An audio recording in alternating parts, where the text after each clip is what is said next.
Bora lá, Marister. Fernando, você gosta de tomar vinho, né? Gosto. Eu também gosto de Sou tomar da terra do vinho. vinho, Uruçanga. É verdade. Olha, eu sei que agora, durante a pandemia, a gente tem até notado que tem aumentado o número de pessoas consumindo bebida alcoólica. O que, por um lado, alivia o estresse, as pessoas conseguem, né, como se fosse um refúgio dessa coisa da quarentena, do isolamento, as pessoas acabam bebendo mais. Mas isso pode fazer muito mal para o nosso organismo e é sobre esse assunto que eu vou conversar agora com a doutora Isis Toledo, ela é endocrinologista, participa com a gente aqui via Skype, hoje não pode estar ao vivo com a gente aqui no estúdio, mas doutora, conta, quais os perigos, né, que a bebida alcoólica pode oferecer para o nosso organismo? Boa tarde para você. Boa tarde, muito obrigada pelo convite. Então, o excesso de consumo de bebida alcoólica pode parecer uma atividade divertida, interessante para a mente, mas não é saudável.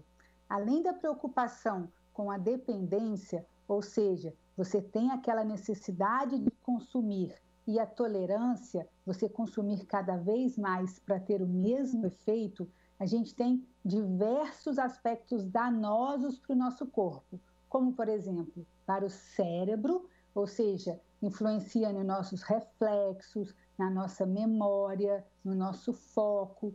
Tem consequências para o fígado, interfere no metabolismo, podendo gerar inflamação, hepatite alcoólica e até cirrose.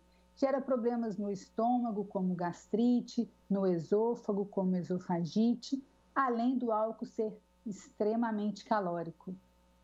Agora, doutora, isso tudo que você está dizendo é com relação ao excesso de álcool, né? Claro, quanto mais você bebe, pior para a nossa saúde. Agora, existe uma bebida mais leve, enfim, que você possa tomar? E existe alguma recomendação, por exemplo, de quantas vezes, no máximo, por semana, você recomendaria tomar uma taça de vinho, alguma coisa assim?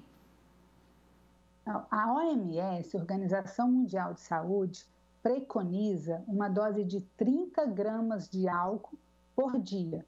No máximo, o que seria isso? Uma latinha de cerveja tem 17 gramas de álcool, então a gente poderia consumir menos de 2 latinhas de cerveja por dia. Você falou do vinho, o vinho, uma taça de vinho de 100 ml tem 10 gramas de álcool, então no máximo 3 taças por dia. Destilado, no máximo uma dose, mas a gente tem que pensar que isso é muito individual. Por exemplo, depende da idade, então pessoas com idade mais avançada têm que consumir menos e não é o que acontece. Se é homem ou mulher, as mulheres são menos resistentes ao álcool, a quantidade de gordura que temos no corpo, a quantidade, o nosso peso e o funcionamento do fígado. Tudo isso é muito importante na hora de avaliar a quantidade. Agora, doutora, com relação à dependência, né? Quando que você pode dizer que você está se tornando dependente do álcool, que você precisa daquilo? Enfim, tem algum momento que você pode notar essa diferença de hábito mesmo, de costume? Quando o paciente ele tem a necessidade de consumir o álcool de forma diária, é importante procurar o acompanhamento com o médico psiquiatra, porque a gente tem esses diversos malefícios do álcool e quanto mais você consome, pior. Doutora Isis Toledo, endocrinologista, conversando com a gente aqui via Skype sobre os perigos do álcool agora, né? Consumo excessivo de bebida alcoólica durante a pandemia. Doutora, muito obrigada por participar com a gente aqui do SBT Meio Dia. Muito obrigada pelo convite.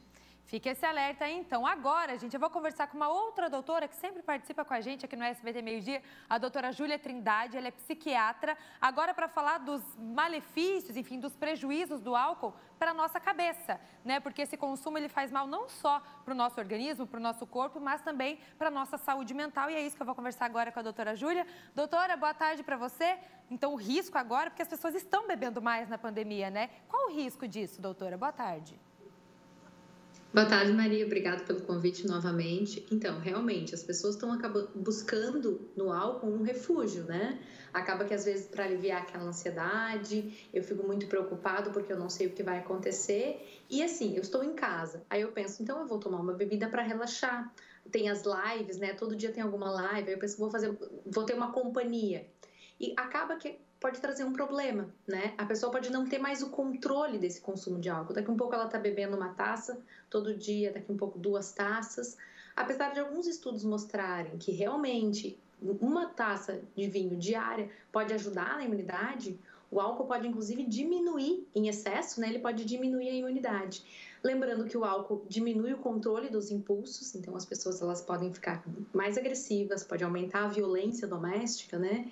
E a gente tem que pensar que quando eu começo a perceber que eu não estou conseguindo controlar esse consumo, as pessoas da minha família estão observando e dizendo que eu estou bebendo em excesso, eu acordo de manhã e já penso, no fim do dia eu vou beber aquela cervejinha.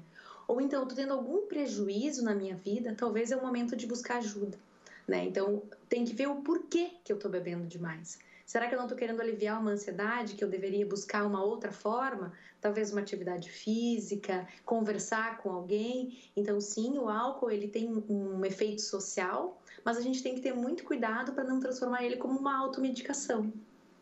Doutora, você falou da vulnerabilidade, até do aumento, né, de violência doméstica, que o abuso do álcool agora pode aumentar, né, nessa época de pandemia, as pessoas mais isoladas, dentro de casa, na quarentena. Agora, com relação ao vício, será que esse abuso agora durante a quarentena, lá na frente, quando tudo isso, né, nós formos retomando a rotina normal, isso pode se tornar um vício lá na frente? Enfim, como as pessoas devem cuidar com isso também? Tem muitas pessoas que já têm uma predisposição genética. Então, se a pessoa tem já um histórico de uma dificuldade de controle do consumo de álcool, ela começa a tomar uma garrafa e não consegue parar, ela começa a ter uma atitude impulsiva. Eu sempre falo que o problema em si não é o álcool, é aquilo que ele faz comigo, né?